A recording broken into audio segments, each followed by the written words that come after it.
Welcome back to Super Tuesday Recap. This is your host, Chris and Deepam here. And it's not the end of April, but close enough. We're doing another mailbag. Hey, look, it's close enough for government work. So we're back with another mailbag. This is where we take a listener and I guess reader email too. We talk about comic books, the nerd TV shows, nerd movies, and things like that. This is a mailbag before Infinity War, and we did it this time, and I'm glad we did it this way. I don't think it was an intention, but we're recording this before even I see it, so I can't hold it over Deepam's head. And if we do speak after you see it, before I see it, at any point on any of these podcasts, I reserve the right to hang up on you immediately. Like, if you start to do that, I'll just hang up. Like, people are like, oh, you guys are such a great professional. No, I'm not mature enough not to hang up on you. So just do that. I know. And I know. I'm gonna make sure you knew about me as a man. I know what I do. And I'm part of the problem. I totally get it. Yes, very much so. They totally get it. So, well, actually, no, there was one more mailbag email. I'll send you this one as well. So yeah, we're gonna so we're doing this a little bit early. Like I said, we're gonna do it instead on Wednesday. We're actually gonna be doing our Thanos character corner. So and we figure that's gonna be a little bit longer. So we figure we might, well, not too long, but take a little longer than a mailbag. This has been a relatively quiet month so far. I just sent you the other email. So let's get into we're gonna start with our listener emails. The first one is from Aroja, just the first one. It says, hey, Chris and Deepam, it's been a while. See, we were actually trying to avoid this, and I can't believe somebody actually emailed us in. There's another reason why we were trying to not do mailbags. I know Steven Walmart Batman Emil ain't shit and has been for a while, but honestly, I did not know ain't shit had levels. He is literally winning then banned from my life award. He's literally winning the ban from my life award for this Beyonce shit and that very fucking racist name trolling. What is y'all's take? All right. On the advice of my social media lawyers, I have no comment. Deepam? Both teams play hard, my man. Both teams play hard. Yeah, look. I got nothing. No. Both teams played hard. Both teams played hard. Good job, good effort. Both teams played hard. Next email. Thank you for writing it, Roja. Marcus says, I'm a huge fan of everything on the MTR network. I listened to the Insanity Report, Secret Sauce, Unanimous Decision, Super Tuesday, Flash and Black Lightning only, though. Hey, we'll take it. Although you should listen to Agent of S.H.I.E.L.D. and watch Agent of S.H.I.E.L.D. I'm just saying, I'm a little biased here, but Agent of S.H.I.E.L.D. is probably the best show on the Super Tuesday recap that we review. So, the character corner and of course the mailbag episodes. I have one question and one comment. Number one, first question is any idea why Marvel's graphic novels are 85 cents on Amazon? Are they? They are. Right. Both Deepam and I are now. That answer very short. I'll tell you that much. Yeah, I don't know, but links. I hope they still are by the time this post. Right. Like links, please. Wait, you can ask about sales on the mailbag. We don't do that immediately. Yeah. I don't know, but I don't see 85 cents on. I don't know. Maybe it's a certain. They might have been running a sale. Yeah. My Infinity got one's $20 right now. Yeah. It's $5 on Kindle. God, I gotta start using my thing as a reader. I'm trying you know what though? I understand why you don't, because you are a physical copy reader, and I'm telling you, as soon as you start, you're not gonna be able to stop. So hold off. Right. You're probably right. I mean, I've dabbled more. I've been able to load my tablet with comics more often, but I don't know. Dude, I am literally about to get.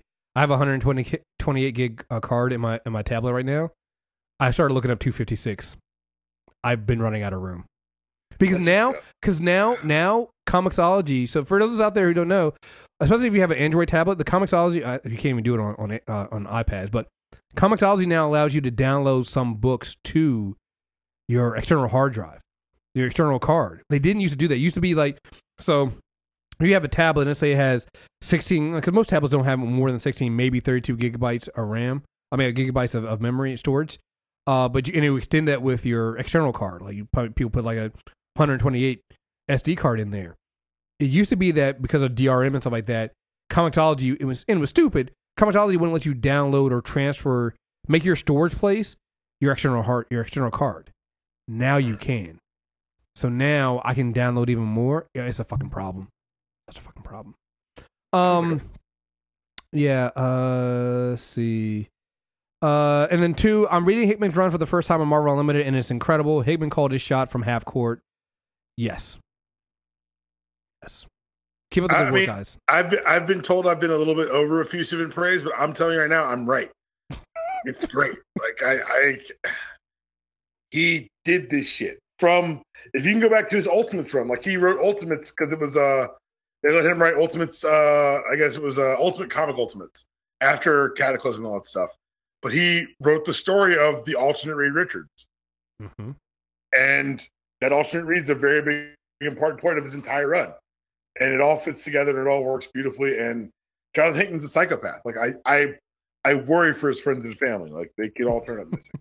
Because Jonathan Hickman, something's wrong with him. Well, it's like when we did the Morrison stuff for the Batman stuff, and you open up that first issue and you see that literally in the background on the graffiti, he's called he's called a shot that doesn't pay off for like issues. Like it's James Roberts' Transformers run, where the beginning of the issue has a question that's not answered for literally 60 issues. Mm-hmm.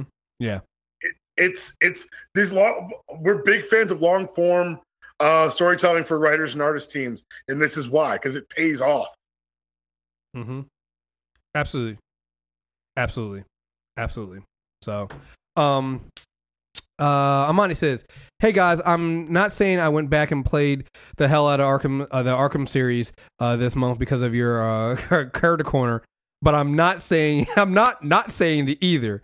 Goddamn, those games are fun, and you're right. Anybody who tells you they don't want to be Batman is the feds and can't be trusted. Absolutely. Those are Batman simulators, sir. Those are not video games. Have you guys gotten a chance to get through Action Comics 1000? Yes, because we're gonna have a discussion about this. Here we go. Some stories are better than others. Cough, Bendis cough. But I'm sucker for love letters to characters like this. As I've evolved my appreciation for Superman, stuff like this that reminds me why I love the books in the first place. Hold that thought. We are going to come back to Action Comics 1000 a little bit later in this email. After we get done with the emails. So, do either of you remember what got you into comics as kids? We were all around the same age. I grew up with 66 Batman and Donner Superman, and can't remember not reading X-Men or Spider-Man, but this is a safe space. It was probably the 2009 run where I started collecting comics proper. Do either of you come to have a come to Jesus moment with comics, or was it always something you were vaguely into? So I guess we'll talk. There's more to this email, but let's start there. Do you know where you started with comics? You go first. I got to find the exact issue. Okay. I know my comics. So it was.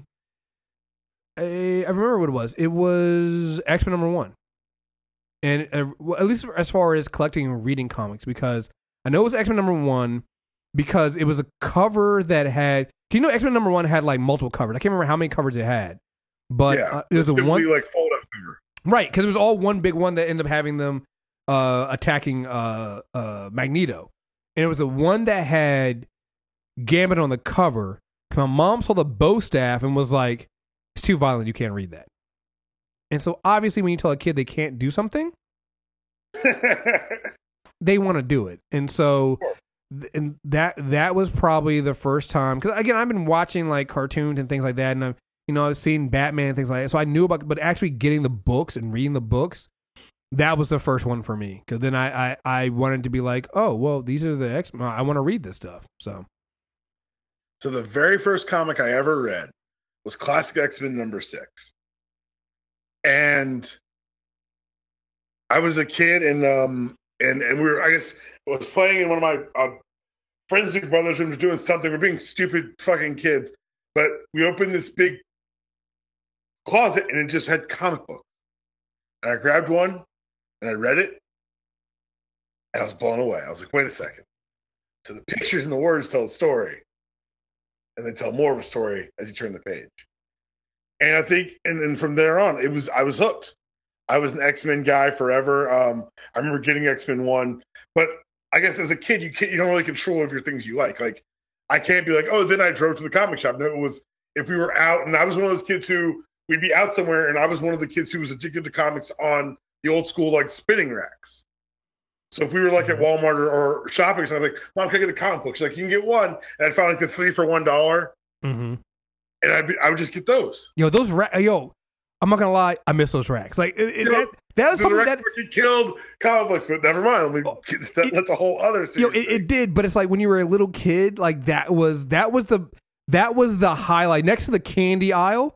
No, dude, the fact that they pulled them out of like a Toys R Us and out of a Walmart, that's what helped kill comic shops eventually. Yeah. Oh, yeah. Because they became the only place you could get comic books. Yeah. It was the decision to try to do that in the 90s was a bad one. Oh, yeah. Because it's like, again, next to the candy aisle, that was the place for me. Like, my mom could go into a shop. If they had a comic rack, my mom could leave me at that rack, and she knew I would not move for 30 fucking minutes. An inch. Would not. She knew she could leave, come back. She knew she didn't have to say anything. She could leave, come back, and I wouldn't have known she left. Like they were the first automated babysitters. Babysitters. Yo, it's like because it was because again, I could only buy comic books with my own money, my chore money, and so sometimes I didn't have the money to buy them, so I could stand there and read comic books in there, and then eventually beg my mom. Can I get one though? Can you just give me one? Can you just give me one? Maybe 2? No, see, then I discovered Wizard, which was a magazine that talked about all the comic books. And I was like, son, I cracked the code. Dude, I still have a bunch of my Wizards. I have so many Wizard magazines. I have so many Wizard magazines. Like, we need to have a show. Maybe that's what we do one day. We just crack open the Wizard magazines and we do that as a character corner. More work. We'll just add more work. Oh my god! No, it's a character corner. It's a character corner episode where we just crack open the Wizard magazine and go back. Like, they had the verses. They had the it was Wizard. You just took me back. Like, that was the other thing too. So if they had not just the little spinning racks with the magazines, but if they just had a magazine rack, I was always trying to get a Wizard magazine. Eventually, my mom let me get. I actually got a subscription to Wizard magazine. I never got a subscription. I got the subscription, nigga. Man, I got the subscription to Wizard magazine. I was like, Barnes and Nobles and see if they've got Wizard. Okay, we're out. Yo, like that was. Oh man, that's taking me back. Yeah, the Wizard magazines were fucking great. I collected them, motherfuckers, yo. Oh man, those some times. Those were the times. You're right. That's what did it, man. That's what killed. Like once that shit was gone, and you could only get them in like the comic book shops. Man, the barrier for entry to comic books is so much higher now because it used to be this is your babysitter in the store, and now it's let's go to a comic shop where no one's really helping or making us feel welcome. Yeah. Damn. Oh man. Oh man, you got something back with that one. I wouldn't expect. I read through these emails before we do the mailbag, but it wasn't until I don't think about them until the actual show, and just thinking about it, I was like, shit, yeah. And you mentioned getting off the rack, and I was like, fuck, that was what did it. And you know what? That X-Men #1 was on one of those racks. That's literally what it was. It was sitting on the rack, and I looked at it. I was like, Mom, I want this. She picked it up, looked at it, looked at the cover, saw Gambit, both. I was like, I don't know. Opened it up and literally saw the X-Men, saw Magneto whooping the X-Men's ass. I was like, this is too violent. And then I actually ended up, and then she didn't give me that one. I think what ended up getting it was X-Men #6. I think it was #6. And then I went back, when she finally started letting me get comics, I then went back and then bought the X-Men #1. And I had like 2 or 3 copies of those because I got the different covers. They got me with the cover stuff, guys. I have a lot of foil cover comics, guys. I had that. We also found an answer to the eternal question of what it would take for the world's biggest Havoc Mark to not buy a book with him on the front. Of all the artists that they could have picked and settled on Greg Land on this astonishing X-Men run, has to be a personal attack. And that's on top of Storm and Black Panther continuing to be a thing. Oh God, listen, I'm convinced the Storm T'Challa thing is what caused all the problems this week. I'm just saying, I believe that. I just want to know what you did, D-Palm. I mean, we know that you're a supervillain, but it's not like you promised folks a convention. Oops, that's my time. Yo, my favorite thing that came out of this, not out of this horrible, disgusting situation, was the term con. I forgot who said it, but it was on Twitter, and fans were conned. Yes. Appreciate the mailbag as always, and look forward to next month after Thanos and the Black Order kill half the MCU. Let me also say this, because he brought up a really good point. Sorry, I read this email when you sent to me this morning. I decided not to get mad. I was like, I'm not going to talk about it. No, I'm going to talk about it. How dare you, Marvel? How dare you? I get interesting Havoc right now in X-Men Blue. He's a villain. He's got the face scarring from Uncanny Avengers. He still axes flipped or whatever the fuck you guys did before. I don't care. I'm enjoying villain Havoc. I'm here for it. You're going to bring it back to the side of the light. Well, that's good. He can be featured in a book. He is going to be featured in a book. He's going to lead a team. Well, I'll be damned. It's a writer I like, too. Greg Land, huh? Greg Land. Greg bleeping Land. I'm going to read all the synopsises. And if I do read one, I promise to read it on a pirated site. That's all I can say. Here's the thing again. I forgot that we had got. It was like the. Anytime Greg Land's involved, when they announce a project, it's like. It's a guarantee. It's a project I would have loved. It's a guarantee. It's the blurb. I'm like, oh shit! I'm here for this. Whoever I like. A Greg Land. And it's a roller coaster of emotion because you get really, really excited. And then somebody points out, because you don't notice it at first, somebody points out, oh, but the artist is Greg Land. You're like, fuck. Come on. You're ruining everything. Oh, my God. Next email. Peyton, first just wanted to say that I really like the shows and whole MTR crew. It's nice to have a nerdy space where people actually read comics and like things. Huh? Yeah, go figure. Who knew that would be... Who knew that would be the key to be nerdy and like things. The Batman character corner was great. Bats has some really great stories over the years. If you haven't read it, check out Legend of the Dark Knight. Legend of the Dark Knight Venom story from the 90s where he gets hooked on roids. The schedule for 2018 might be full already, but how about a Green Arrow character corner? The P52 Winnick run was good. The New 52 Lemire and Sorrento run was great, and the Rebirth stuff is pretty strong. Funny you mentioned that. I'm going to bring that up on my pull list because I actually do have, I think, the first 4 volumes of that. So, of the Rebirth stuff. Yeah, the Rebirth stuff is actually, I really enjoyed the Rebirth stuff. Mm-hmm. I'm reading Rebirth. I don't talk about everything I read just because some things, like Chris says with the shows, you just need to have for yourself. Yeah. But yeah, no, I've enjoyed the Rebirth run. Yeah. How about Superman? The John Byrne reboot in the 80s is pretty good entry point. On the Marvel side, how about of the street? How about Moon Knight or Richard Rider for Nova? Okay, hold on. I should stop you for a second. The fact that you would suggest Superman on one side and then go Moon Knight and Nova. First of all, clearly you're a Marvel head. Second of all, Superman. Like we did. The thing is, when we started doing these, I was like, well, I know we'll never do Batman and Superman.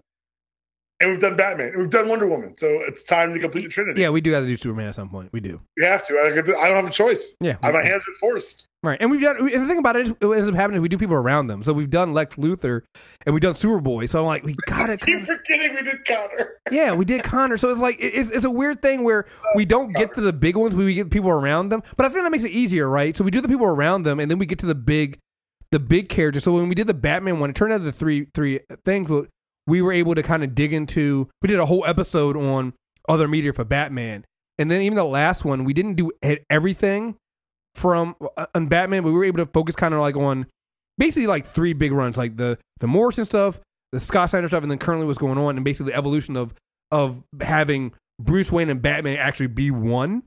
And right. I think that's what we made. So I think we can do something similar with Superman and kind of figure something out with that. Now that we've done people around him already. That'd be interesting. And I'm not sure, Payne, I'm not sure if you're the same person that's done this, but I know this is not the first time people asked about Moon Knight. Yeah. I mean, I don't think there's enough meat on that bone to do a full character corner. What we could do is do like a comic book club on that Marvel Knights run that they had. Yeah. Or I think there's other ways we can get to Moon Knight. I just think think that doing an entire comic book club, or excuse me, a character corner is tough. You got to realize that when we do these character corners, we put in a lot of research and a lot of reading, and we've had to combine them in the past. I remember we did Iron Man and Power Fist together, or Iron Fist and Power Man. I don't know how Iron I Man, did that. Iron Man and Power Fist. Yeah, no, but that's another thing. Here's the thing. Deepam and I have talked about maybe doing some smaller comic book clubs. I know the next thing in this email is about comic book clubs. We have thought about doing some smaller comic book clubs that aren't on the premium network and just end up being just me and him on the Character Corner feed. And that might be a good time to do things for when we don't have time to do all the research. And we just want to talk about some really good small things, do shorter episodes. Maybe they're 30 minutes, maybe they're an hour long. And that might actually be good because we're coming up on con season anyway. I did not mean to make that joke. I did not mean it that way. Convention season is coming up. And so that actually might work better. And I know Deepam's also got some things he's got going on. So, being able to do something smaller than these longer character corners we do. And we've really thought about that. So I think that might happen. And that kind of goes into your next question because you asked about the CBBCs tend to be Marvel and DC focused. How about some more Image titles? I know Invincibles is coming up. Again, it's funny you mentioned Invincibles because I think that was actually the one me and Deepam talked about doing as our first test run. So stay tuned. You got to do Saga, but Image is quietly killing it over there. Rick Remender has some really great books like Seven to Eternity, Black Science, Deadly Class, and The Low. Rucka's Lazarus is Gold. Birthright is really good as well. If it's got to be Marvel and DC, how about Hickman's Fantastic Four run? That's definitely happening, coming back in August. How about Marvel Cosmic Discussion? Stay tuned for the Thanos discussion. That's all I'm going to say.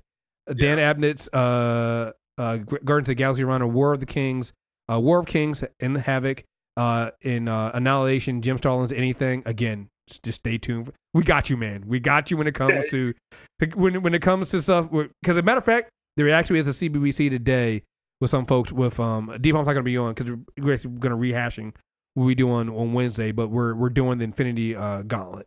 So that's definitely going to touch on some Jim Starlin stuff. On the DC side, I've said it before and I'll say it again, Tom King's Omega Men is brilliant. Yes, I want to get into that as well. Omega Men is on my list. I appreciate all the recommendations. I want you to know that we're doing this.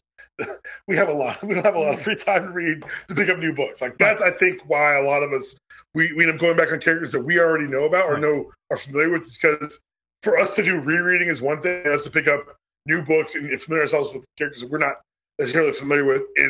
I know it can be a lot. Right. But I will say that some of the stuff you listed is on my list. Like the Hickman Fantastic Four thing has become like a drum I'm beating in Chris's head. That's going to happen, guys. That is, and I think that you're right. I think it's August, right, when they come back. So I think around August would be a good time to. And then the DNA Cosmic Run, I'm a huge fan of. Annihilation, the Rift to War Kings, to everything that comes from there. The Cancerverse, I love that. I'm a Richard Rider fan, and so we'll find a way. Trust me. Yeah, Omega Men is on my list. So Omega Men's great. I gotta. And maybe somebody can write in and let me know. I miss Rat Queens. Did Rat Queens ever get back on track? I know there's a whole thing with their artist was a woman beater, it was abusive, and things like that. Like I miss Rat Queens. I was going through my tablet and I noticed I had Rat Queens there, and so anybody who's reading that or has been reading it, read it. I don't know if it's still going on. I don't know what's going on with Rat Queens. Let me know. I really love that book. I remember we started a comic book club on that, and then we kind of got off of it because of the things going on. I don't think Tess Fowler is associated with it anymore. Just let me know about that. I want to do, and we're kind of getting into some of the pull of stuff. I'm not going to get too much into this. I know Shanna is caught all the way up on The Wicked and Divine, and I know I have the first 3 volumes. So I do think The Wicked and Divine is going to be something we do as well, even if it's just me and Shanna talking about that. So trust me, I get it. I think right now we've been Marvel and DC focused just because we're trying to line up with the movies. But after Deadpool 2, we have some time. So between Deadpool 2, cause I don't know if we're gonna do Hank Pym for Ant-Man and Janet. So if we don't do anything there, then the next thing we probably don't have anything scheduled until the fall, because we might do something comic book club rise as far as Venom. Like I might do the Venom Lethal Protector stuff, but other than that, we don't really have anything there. And I do know we want to get into talking about creators as well. and when we do creative, we're going to try to cover a little bit of all their stuff and kind of go into some of the stuff they've been doing across the board. So it won't just be DC and Marvel heavy. So like I said, just stay tuned. So love the shows. Keep them coming. So yeah, we definitely will. Let's see. Brian says, so I recently read up on Infinity and found out that the Black Order found out about the Black Order for the first time. Got a ton of questions about them, but I'm pretty sure y'all will touch on them when you guys do the Thanos character corner. Absolutely. My question is, what are your favorite henchmen mini bosses in comics? If you lean towards Marvel answers, that would be great, since DC still doesn't have a good sense of how to have an unlimited feature in 2018. I love the fact that you all have taken my place in terms of shading DC over not having. Thank you guys. Thank you for taking that off my plate. I appreciate you guys for that. Shit. You put in your hat this week, readers. Thank you. Thank you very much. You want to take this one first? Sure. I liked the rotating. So I'm a '90s kid. Confessed, and I'm an X-Men kid. So confessed. I really liked the rotating cast of the second in commands that Magneto would have. Fuck you, man! What the fuck? Are you serious right now? We don't talk about these, by the way. Oh my god! We do not discuss these. Fabian Cortez, Exodus, Amelia Vaught. Let's go. You asshole! Like I'm literally going. There's no fucking way. There's no fucking way he's gonna name Magneto in the Acolytes. He's not gonna do this. He's not gonna do it. Then you said, "Well, I'm a '90s kid." I'm like, "Okay, I'm a little nervous." I'm an X-Men kid. I'm like, "This son of a bitch." I'm like, maybe also the Hellfire Club or something like that. This motherfucker. I'm really a fan of the second in command. I'm like, son of a bitch, he's gonna say it. God damn it, man. You go first. You said you go first. I honestly, guys, I swear to God, I know you guys do not believe us, but we do not talk about this shit before we record. I had no idea. I literally sent him the emails yesterday night at 8:30 p.m. and he didn't respond. I was asleep by 9. I read them this morning. Oh my fucking God. I cannot.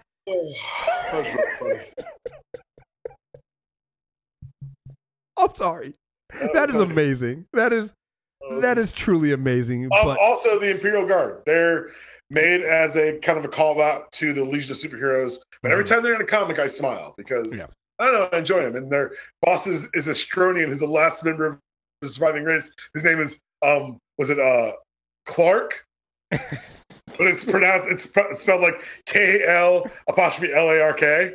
No shame.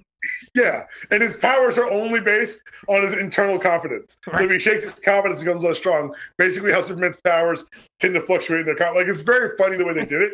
But the Imperial Guard are badasses. Oh yeah, and I love watching them operate as well. Sorry about stealing your. Yeah, no, I mean he took it like it. I love Exodus and all of them. Like I love that. Like I love. Yeah, that's what I had. That is amazing. That is absolutely funny. Oh, you know what else is dope? The Horsemen in the Age of Apocalypse. You know what? Yes, you're right. The like Abyss was one of them. Mm-hmm. Sinister, Holocaust, and all of them. Holocaust. Yes. Holocaust. They named the character Holocaust. And that's how you know it's bad, because after the first iteration, it was never called Holocaust again. It was like Nemesis. Yeah, you're right. Like, the Holocaust died. He renamed himself Nemesis. Why? Shut up. Stop asking questions.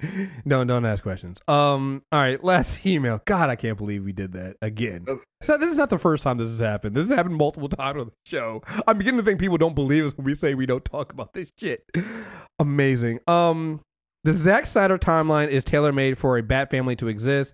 Him and the producers just had no idea what they're doing with that universe, and it's a mess. Yeah. Like, honestly, again, and this is from Gregory, sorry. No, you're right. I think that the way that they made Bruce older, the Bat family has to exist in this universe, because you can't, but I think they've also messed up, because so they did it, they if you only look at it from the context of Batman, yes, it works. But when you extend it out to the fact that this is Justice League just starting off, and that Barry is literally a young kid, then it doesn't work anymore, because Barry and Bruce are basically contemporary. They're basically same age contemporaries, right? If you bring in Nightwing and you say that you have Nightwing existing well, Barry is just getting started off. That means there's no Wally, and Wally is best friends with Dick Grayson. You can do all this. Like you can do all this. You can say we're not going to tie ourselves to the continuity tightly. We're going to have Dick and Barry be friends. You can do it because they're casting Barry Paley's as Wally. Like you can do it. The thing is, they don't give a shit, and that's the thing. You got to realize we come with these elaborate fan castings and elaborate timeline shifts and ways to make their canon work and to make it entertaining going forward. They don't give a shit. You shouldn't give a shit either until they prove they give a shit. You see how unbothered I've been by the fact that I watched Justice League one time and never saw the desire to see it again? I love DC Comics. I love Batman. I fucking love Justice League. I want to take Grant Morrison's Rock of Ages and just film it. I honestly don't even want to film it. I want them to just put the pages on the screen and have it turn for 2 hours, and it would be better than Justice League. There is a good Justice League movie. These people aren't going to give it to you. Stop asking for something they can't deliver. We can't care. Yeah. Because hatred isn't the answer. A reaction is a reaction. Apathy. That's what they've earned from us as a viewing audience. Apathy. They don't deserve your attention. You know how valuable your attention is? Your attention is the most precious thing in the world, and assholes think that you will watch celebrities, people you've seen too much of, sing songs you've heard, lip sync songs you've heard too much of. If you watch that, love yourself enough not to watch this. You deserve better. We all do. You deserve better. No, you're absolutely right. So, yeah, I mean, everything Deepom said here. It's, I don't know what else to say about it. It's just you can't care. I'll have some quick hits later on that deal with some of their some of the recent news. And again, I have two thoughts on it. One is in context of what we've seen from them before, and two is you want to do a clean slate. And I don't believe that they deserve the clean slate, but I refuse to give it to them. Yeah, I think at this point you got to refuse to give it to them. What has changed to say that? Oh, things are changed now, clean slate. What have you seen that's different? Matter of fact, okay, let's just do this now. Let's do the quick hits now because I gotta go run and get my tablet anyway. We'll do the quick hits now, then we'll do the top of the day because the top of the day goes back to Action Comics 1000, and then we'll go right into the poll list. So let's just do that now. Right. So cause this matches it up. Kathleen Ann is Warner Brothers' choice to direct Margot Robbie in the next Harley Quinn film. You know, so again, let's take this from the point of view. And again, I'm not saying I'm doing this because I don't want Deepom to yell at me. I'm not doing this. Let's take it from a clean slate point of view.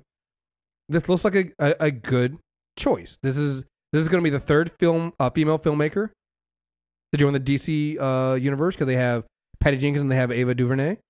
She's the first female Asian director. Oh, we're believing that one too? No. Hey, Deepom, again, in context. I know you don't trust me. I'm with you on this. I'm with you on this one. Just hold on. Right. The first female Asian director ever to have to direct a superhero film. She doesn't have a lot. She is a she has only one, I think one. She's made she's had one small budget indie film under her belt. If you look at it, like you might say, oh, that's a problem, but again, not taking the context of what DC has been. This is like a Marvel Studios pick because Marvel Studios does it a lot. They pick out. Nope, they wouldn't do this. They wouldn't take you off of one film, not off one. Small indie film. They did that with Tom Watts. Off of one film. They got him because his big film was Cop Car. They picked him before they picked him before that movie came out. But he didn't have one credit. Let's see. It was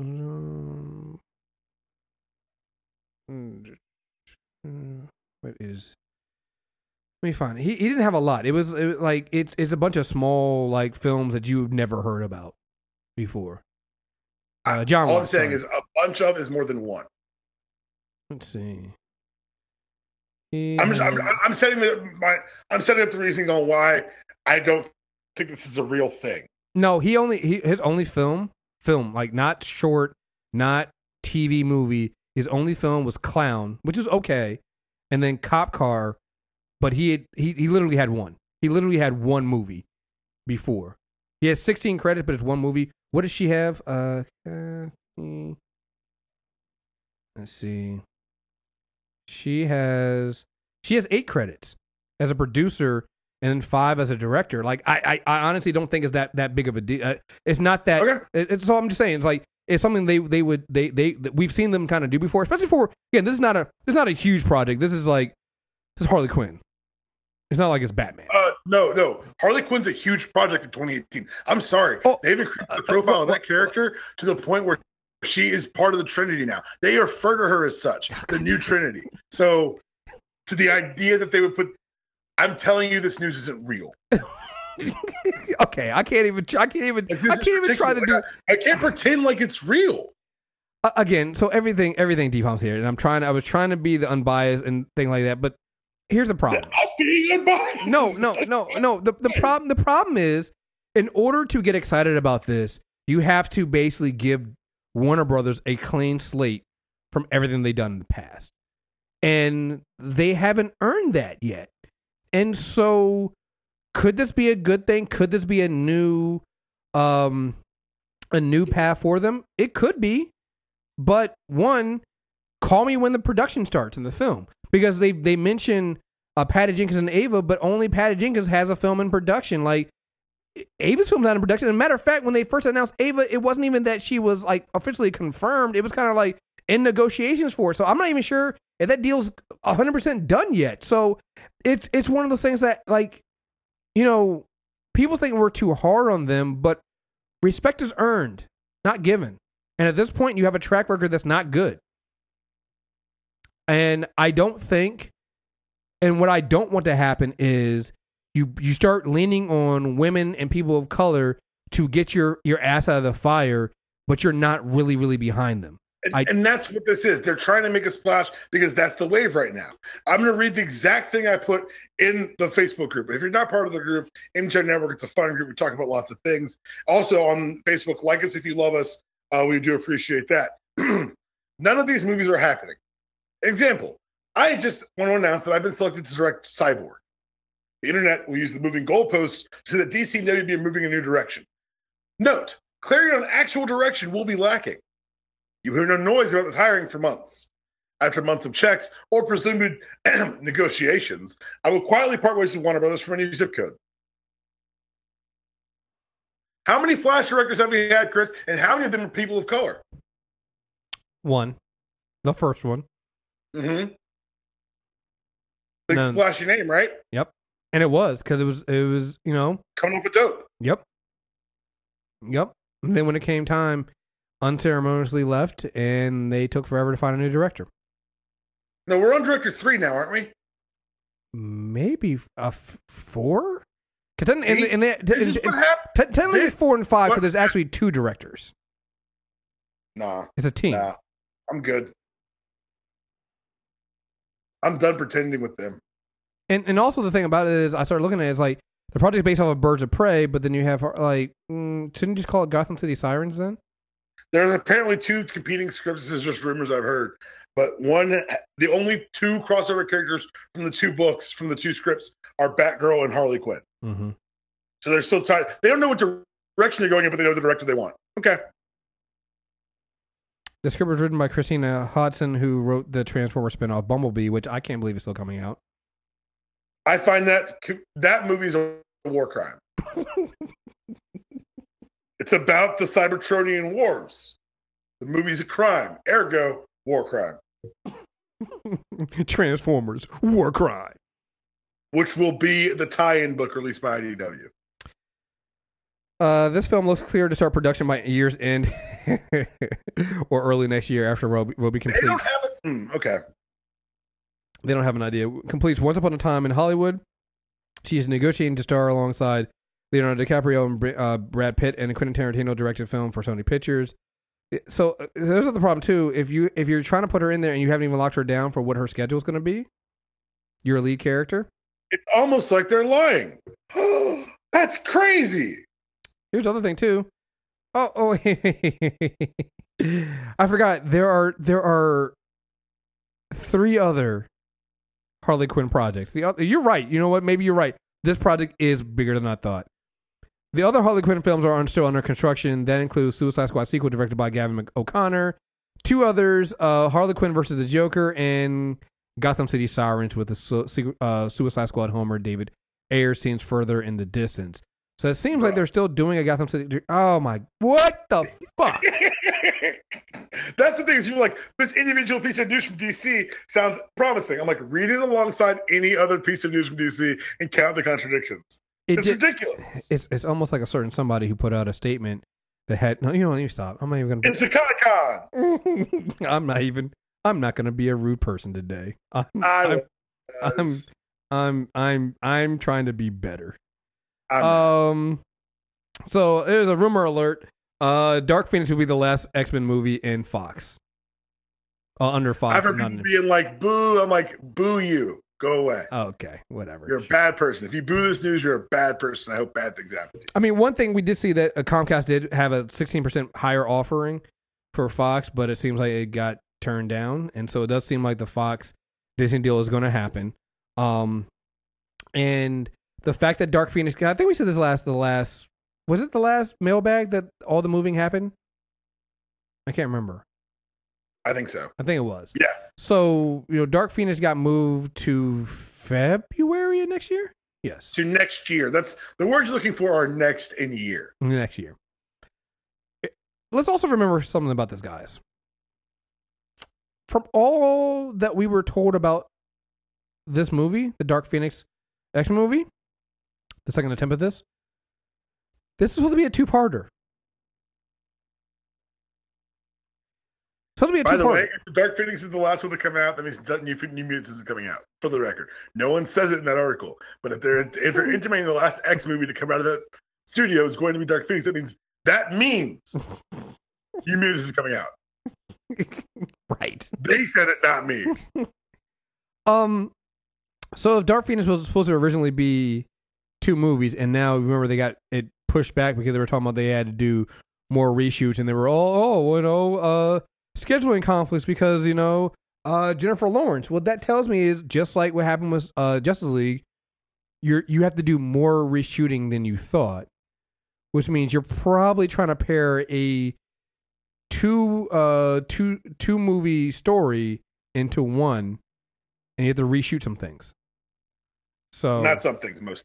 Right. So yeah. Okay.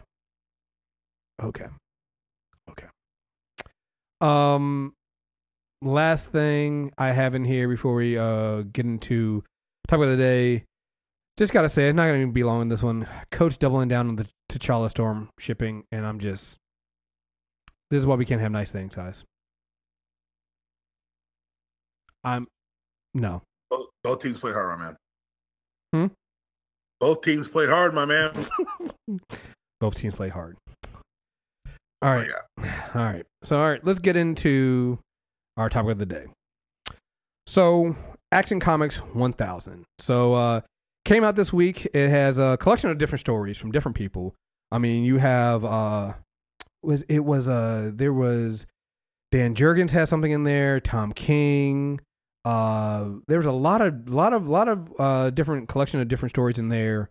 And obviously, I think with the last one, Bendis's, that kind of leads into what his stop is going to be. So we'll get into the Bendis one later. But overall, what do you think about the issue? Because again, I'll give my thoughts too because I don't really usually read Superman comics. So what did you think as a Superman person? It was good. It was a celebration. It's one of those anniversary issues are going to be. I liked a lot of the stories. I will talk about the bit of the story at the end, and we'll talk about the story you and I both loved. But yeah, I thought it was well done. I thought it was a good celebration of the character. I liked there was one story where you kind of took Superman through time, like he skipped through time, kind of like the Death of Captain America thing. So I really enjoyed it. Yo, I love that one. Going through, it actually might have been the one that I thought was Tom King. I was like, yo, this just feels like a Tom King / Scott Snyder thing. Scott Snyder did write one too, didn't he? I think so. Yeah, I think he did. I like the first one. The first one is basically them having the I can't remember who wrote the first one, but it's like them writing, them having Metropolis having a Superman day to thank Superman. They have all these people, but Superman's out here trying to Clark's out here trying to avoid it. They're trying to, there's an invasion, all this other stuff, and you find out that the Justice League and all not just the Justice League, but all his friends have basically been trying to hide the fact that these people have invaded so he can enjoy his day. And they're like, yo, because we're your fans too. Like like you said, it really felt like a really great celebration of Superman, and what it means to be Superman. And I love the fact, because again, I know this has been part of the story that went on, but him being married to Lois, him having the kid John, and things like that. Like, it's not it's the Superman you grew up with, but it's also different. Like, it's a different aspect of it, and it feels good. And then you get the Tom King story, which is like Superman, like, I don't know how many. Did they say million? No, it's not millions, but it's like, I think it was 5 million years later. Yes, 5 million years in the future. I think the Earth is about to be destroyed by like the exploding sun or something like that, and Superman has come back. He's talking to his dead parents, and he's come back to say goodbye to them and to Earth. And man, it got dusty in here. Yeah, I really, really enjoyed Tom King. What he was able to do. Superman is one of those characters that's very hit or miss for me. Mm-hmm. And I obviously appreciate what Superman is, and I recognize the impact Superman has as a character. I'm not saying anything against that. It's just, it's really nice to see him, like, that reflective nature, the downsides of all that power. The idea that he'd be the last one left. The idea that he would have to come back and say goodbye to to the world at some point. It's Batman, like I always say, is aspirational. Like, be the best person you can be. Superman's at his best when he's inspirational. And that story along with all the other ones in here, like the ones where, I forget who wrote this one, but it's one where Lois says to him, "Oh, you met a good one today." Yeah. It's like, I meet a good one every day. And like the story, it's just all the Jeff Johns story, the one about the car from Action Comics 1. Oh yeah, that one was really It was wonderful. It was just like, oh my god, he wrote it with Richard Donner. And it's just Scott Snyder's his story was the planetarium one with him and the. Oh yeah, I just saw that one. Yeah, Lex. Yeah. He's like, I got the eye and the scissors to kill you. I know you did, Lex. I know you did, Lex.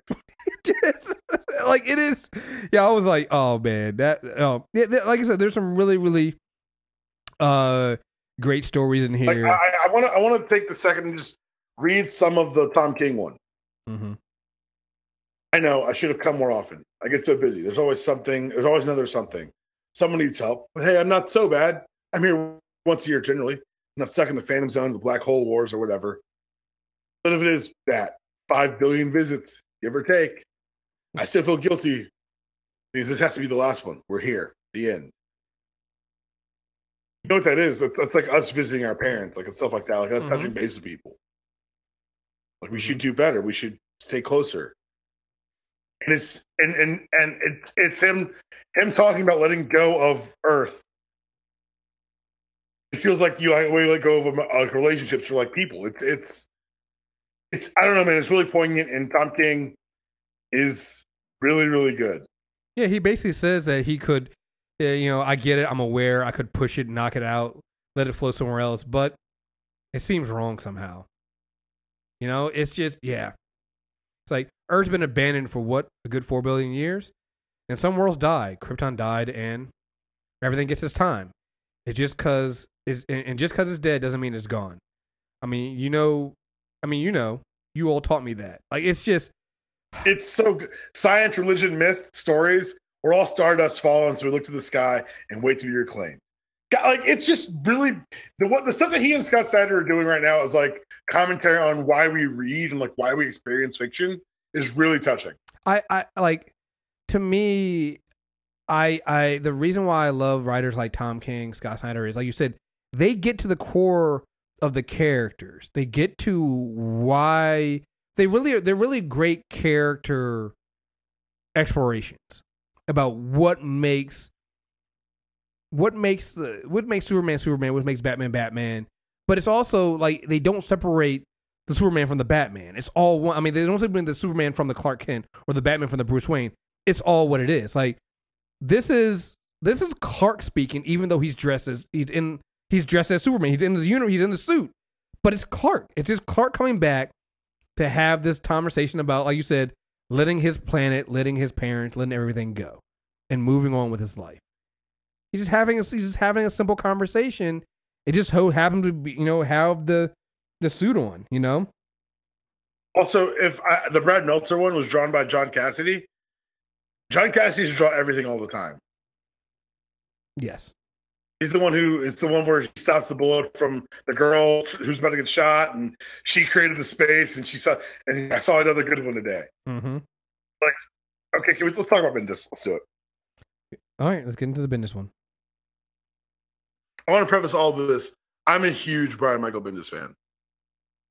A huge one. Like I think that everything he touched at Marvel was gold. I from Jessica Jones to Miles Morales to the Ultimate Spider-Man, which is the series people are like, I want to read superheroes. What do I read?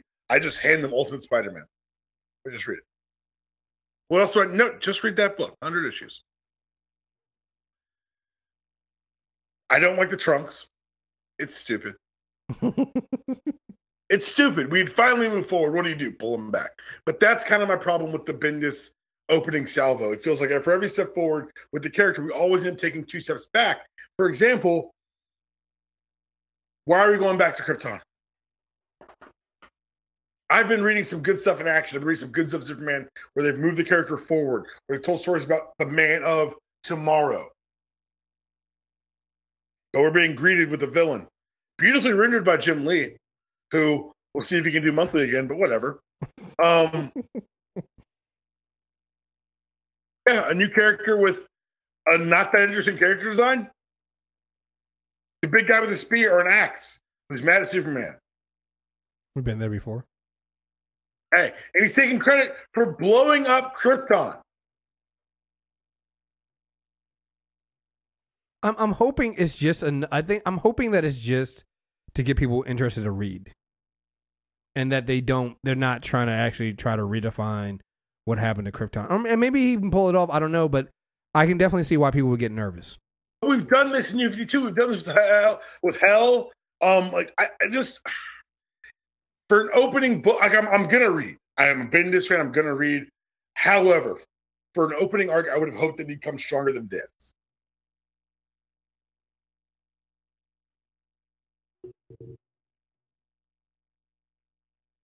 Yeah. We'll see. Like I said, it's I can definitely see why people would be nervous.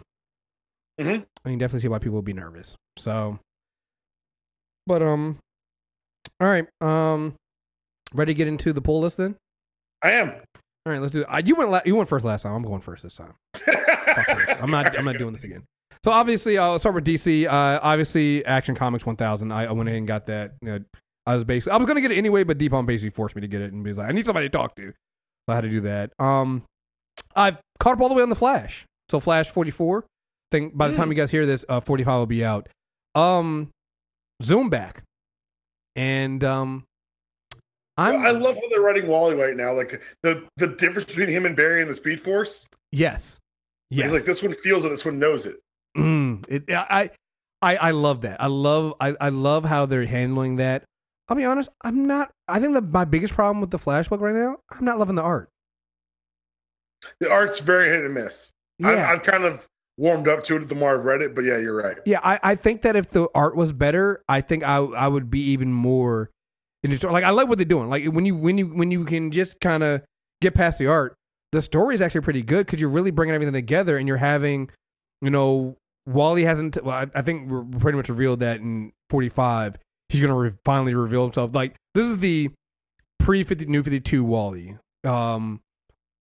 He's gonna finally reveal himself to Iris because throughout this entire time, Iris still doesn't know that that's also her nephew.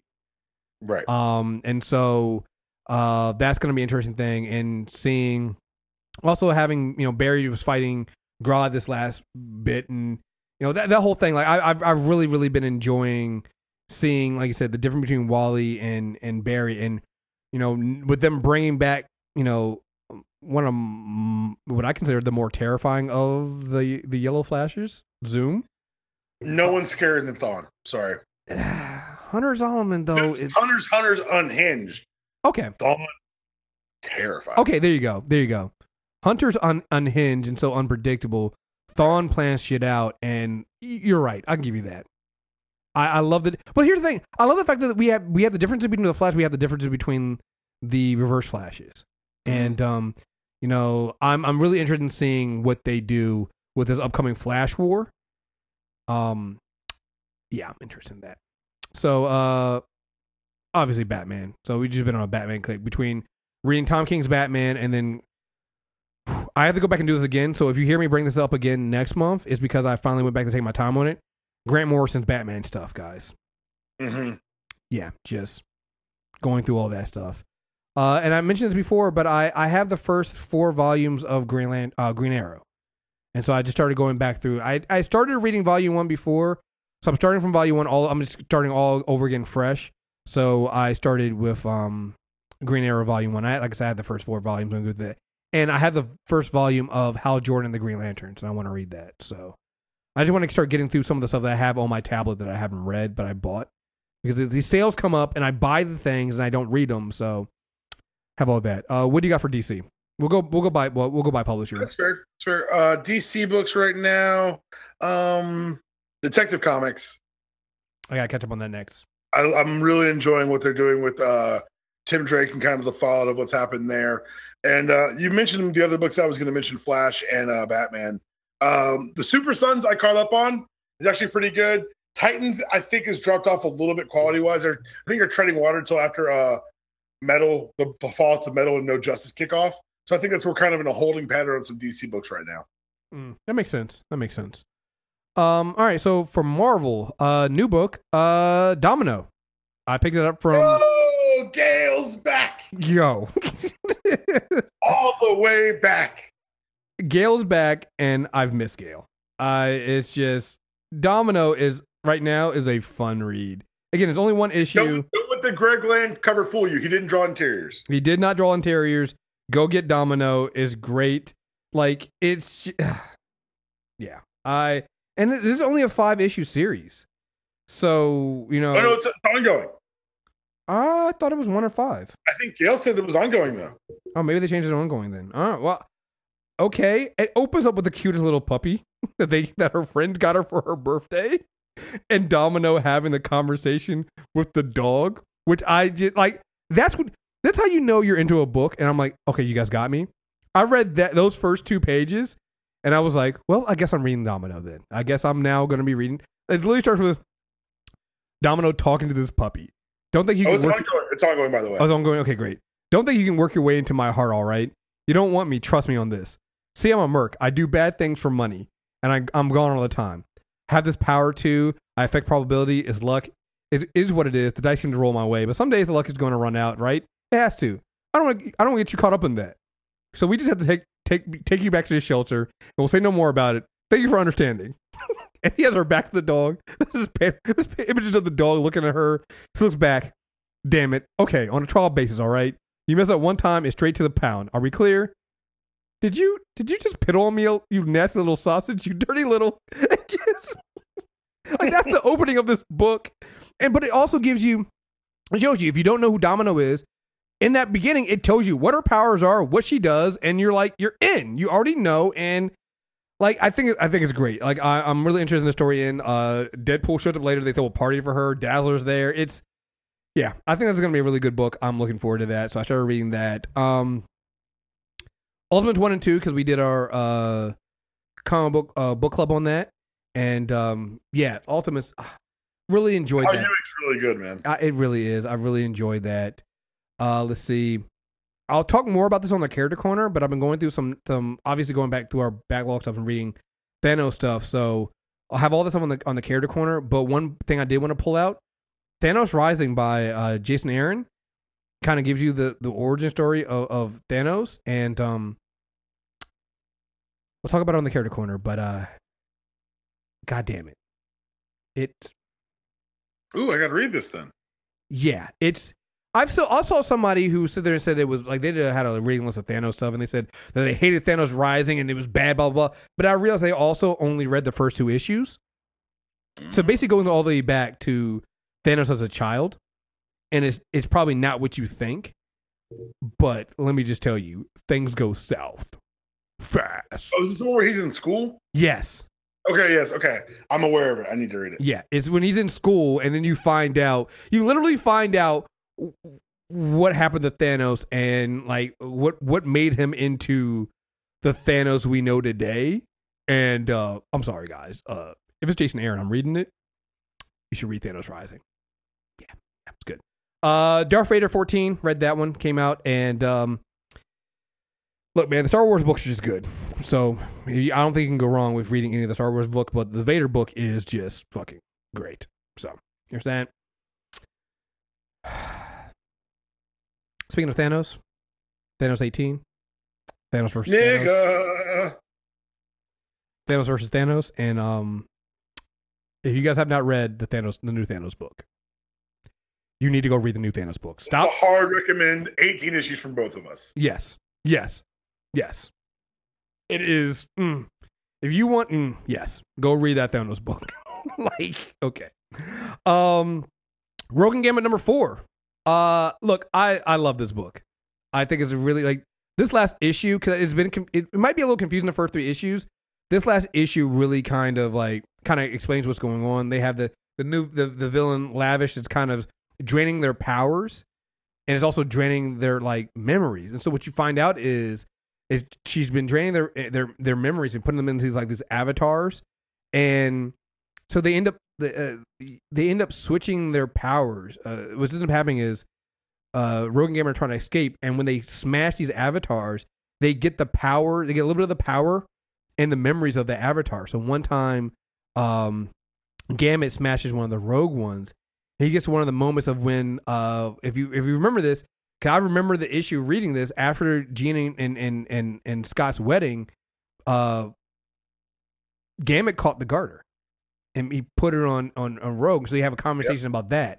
As you see so Gambit experiences from Rogue's point of view the thoughts in her head about how much she loves this man, but she's afraid that she's foolish to think that he'll stay around and that it'll work. Rogue gets the experience of when Gambit felt betrayed when she said she didn't trust him when they recommended him for the Avengers. And it's just like you really get a deep dive into who these characters are, even down to the part where it's like, if we continue to do this and show these avatars, if we go the way if we do this and we get our powers back, we also get the memories back. The reason why we've been enjoying each other so much is all of the baggage we've had before has been gone. And so what happens to us if we get this stuff back? And so it's been a really good, interesting thing for me to see all the couples in Marvel kind of get back together, minus Storm and T'Challa, because I don't consider them a legit couple. But it's been interesting seeing them kind of go through this, and I think we've seen these kind of things before, where you kind of get the genuine couples work their way back. But I think this is one of the better ones, and I enjoy this one. So I know this is also a limited run, I believe. Only 5 issues. Yeah, this is only 5 issues. The Mighty Thor, 704 and 705. I think I hadn't read 704 by the time we did the last mailbag. And fuck you, Jason Aaron. I don't talk about it.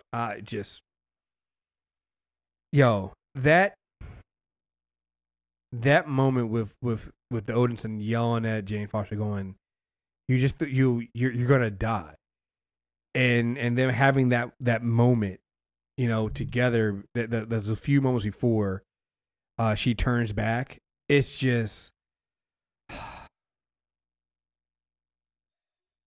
Did you read the preview pages for 706? I have not. Don't read them. Just wait for the book. I am. I'll definitely hear from you once you read them. I will.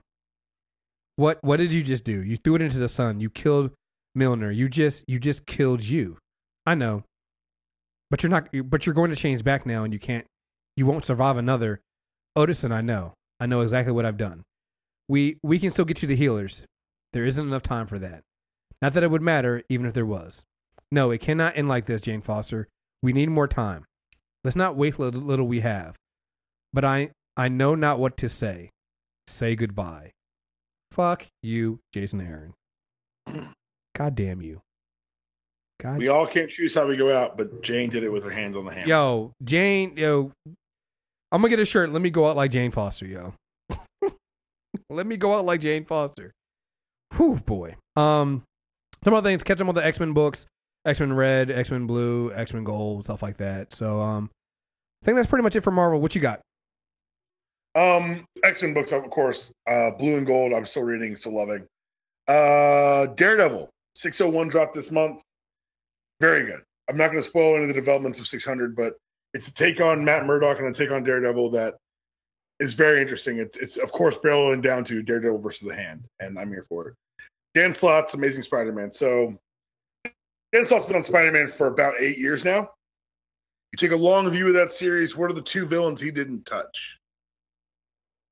Carnage and the Goblin. And Norman, really.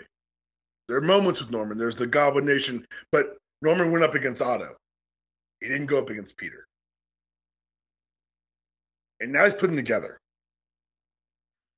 And I don't know if you've read this week's, but it's the most heinous thing that Norman Osborn's ever done. And there's only 2 issues left in Slott's run. So, yeah, we're watching a master at his craft right here with Dan Slott. And him taking over Iron Man is going to be a lot of fun, too. Like you, I read Dominoes. Like you, I read... Or Domino, excuse me. Like you, I read Thanos. And a new book on the shelves. Saladin Ahmed is writing Exiles.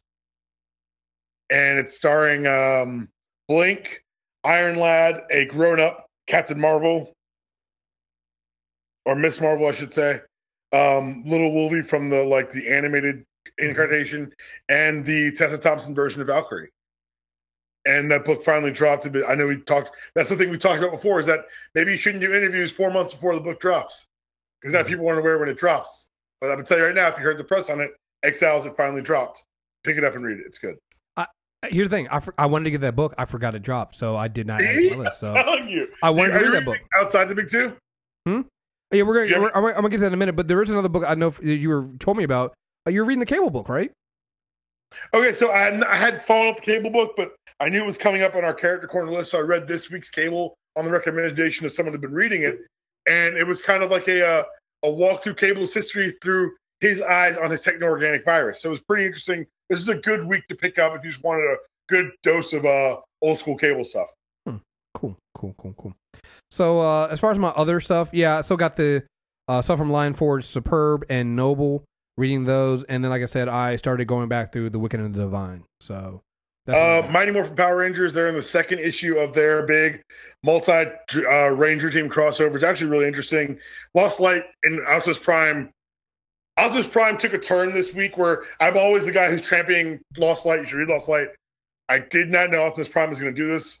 I apologize to John Barber for underestimating you. My God, good sir, my God. They're leading up to a big event this fall. We're going to hopefully have John Roberts on again before the event happens, because they're doing something that they said they'd never do in the IDW verse, and they're bringing Unicron into the universe. I do want to mention something else here. So I'm one of those people who, I'll put on television, on my laptop in the background and do other things. My background show for the last month now has been the Ninja Turtle show from Nickelodeon on Hulu. Nigga, when I tell you, this is a good ass little show. No, it's 5 seasons of serialized storytelling. Interesting. There's time travel. They go to space for half a season. It's fucking crazy. Well, since you got anything else you were reading? No, that's all the one books I wanted to hit. Well, since you were cheating a little bit and naming some of the stuff you were watching, that not just stuff in the background. This is not a background show for me, but I gotta say, The Expanse is back. Watch The Expanse. The Expanse is I gotta get into it. Should I just start from the beginning? You gotta start from the beginning, because if you don't, it's gonna be very. Where is it streaming? It's probably the Sci-Fi. Okay. Yeah, it's on the Sci-Fi channel, so it should probably get on Sci-Fi. And I love the fucking Expanse. It came back last week, and so I still gotta watch the episode 2, but I fucking love this show. And how many seasons back am I? This is starting the 3rd season, and they should be short. I want to say they're only 10 episode seasons. Okay, cool. Yeah, let me double check that. But you see me volunteering to give something that you like a shot. Hey, Fringe. I mean, Fringe is 22 episode seasons, though. Nigga, look, I'm gonna hang up on you. Yeah. Last season was 13 episodes, and let me see what season 1 was. Season 1 might have been 10. Season 1 was 10. Yeah, so it's 10, 13, and I think this season is also 13. So I'll give Fringe a try. I've seen sporadic episodes of Fringe. I need you to make a commitment with Fringe. You and Fringe need to go together. We need to go together. Yes.